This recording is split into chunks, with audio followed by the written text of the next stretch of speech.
আমরা এই আজকে দিয়ে বোধহয় 4 দফায় বসেছি। সালাম ভাই জানেন, আপনারা নিজেরাও ছিলেন।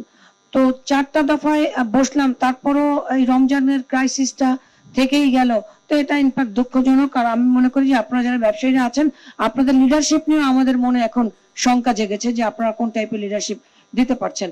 এনিওয়ে, মানে কথা শেষ, আজকে এখানে মিটিং শেষ। এরপরে কিন্তু রাষ্ট্র দায়িত্ব নেবে। আমরা কিন্তু বলেছি আমাদের কিন্তু রাষ্ট্রীয় পদ্ধতি আছে, সেটা আপনারাও জানেন। শুধু শুধু আপনাদের সঙ্গে আপনাদের প্রতি আমাদের একটা রেসপেক্টের জায়গা আছে এবং সেটা ভেরি মাচ হাই। যদি আমাদের আপনাদের প্রতি রেসপেক্টটা না থাকতো আমরা 2 মাস আগে থেকে বসতাম না।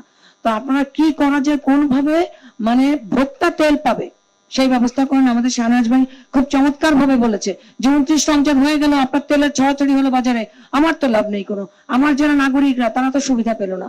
সো আজকে আপনারা বলেন, মেয়র আছেন, কালকে যে বড় একটা অভিযান হয়েছে এটা কিন্তু জাতীয় সংবাদে পরিণত হয়েছে। আপনারা দেখেছেন, এমন কোন জায়গা নাই ঢাকা শহরে যারা না জানে যে চট্টগ্রামের খাতুনগঞ্জে আমরা ড্রাইভ দিয়েছি। এখন আপনারা আমাদেরকে সমাধান দেন।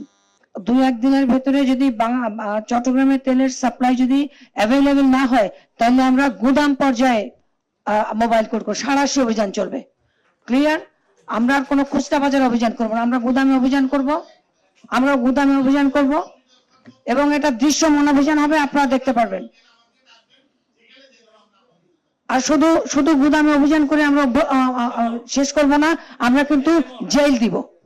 আজকে টিকে গ্রুপ বলেন বা সিটি গ্রুপ বলেন, এরকম একটা প্রতিষ্ঠিত গ্রুপের কাউকে যদি আমরা 10 দিনের জন্য জেল দিই, আমি মনে করি সেই গ্রুপটা মরে যাওয়ার মতো একটা অবস্থা অপরাধের কারণে। সো আপনারা সাবধান হন, আমাদের কাজকেই আপনারা বলে যাবেন। আপনাদের যেভাবে আমাদের খাতুনগঞ্জের ব্যবসায়ী সমিতি সভাপতি মহোদয় বলেছেন, আপনারা আজকেই সিদ্ধান্ত হবে, না হলে কালকে থেকে রাষ্ট্র দায়িত্ব নেবে।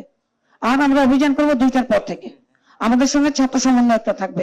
দেখি আপনারা কার শক্তি বেশি, রাষ্ট্রের শক্তি বেশি নাকি ব্যবসায়ীদের শক্তি বেশি, আমরা দেখতে চাই।